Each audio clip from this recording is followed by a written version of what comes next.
제21대 첫 정기국회가 2달 앞으로 다가왔습니다. 국회가 열리면 공영방송의 책무 등 방송제도 전반에 대한 논의가 본격적으로 이뤄질 것으로 전망되는데요. 이런 가운데 교육 공영방송으로서 EBS의 역할을 강화하고 재원 구조를 확립하기 위한 세미나가 열렸습니다. 오승재 기자입니다. 다큐 프라임과 세계 테마 기행, 지식 채널이 EBS의 대표 프로그램으로 국민의 평생 교육과 학교 교육에 기여했다는 평가를 받아왔습니다. 전문가들은 유튜브 등 온라인 동영상 서비스와 유료 방송이 범람하는 현실에서 이 같은 공영방송의 필요성은 더욱 높아지고 있다고 강조했습니다. 부정확한 정보와 상업적 콘텐츠가 난무하는 미디어 환경에서 양질의 교양 프로그램이 나오기는 불가능에 가깝기 때문입니다. 우리 국민들에게 가장 가치 있는 정보를 제공할 수 있는 자산을 가지고 있다는 측면에서 공영방송의 필요성 그리고 공영방송의 존재 이유를 찾을 수 있을 것 같습니다. 코로나19로 인한 국가 재난 상황에서 공영방송의 역할이 새롭게 부각되고 있다는 의견도 나왔습니다.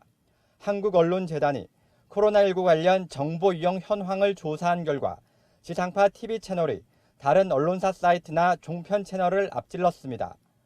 특히 EBS의 경우 사상 초유의 온라인 개학을 맞이해 원격 수업이 차질 없이 이루어지는데 핵심적인 역할을 했다는 겁니다.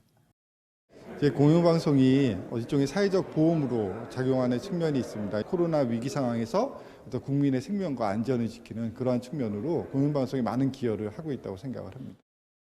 하지만 우리나라의 공영방송 재원은 다른 나라와 비교해 낮은 수준이라는 지적도 제기됐습니다. 세계 주요국 공영방송의 국민 1인당 재원 규모를 보면 노르웨이와 독일, 영국 등 북서부 유럽이 상위권을 차지한 반면 우리나라는 중하위권에 위치했습니다.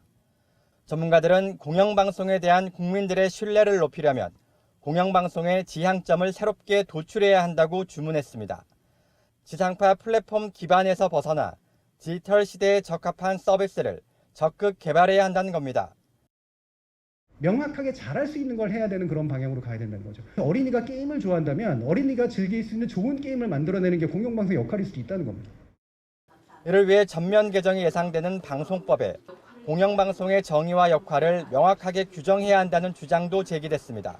전문가들은 또 EBS가 평생 교육을 구현하기 위한 미래교육 콘텐츠를 공급하는 데 주력할 필요가 있다고 조언했습니다. EBS 뉴스 오승재입니다.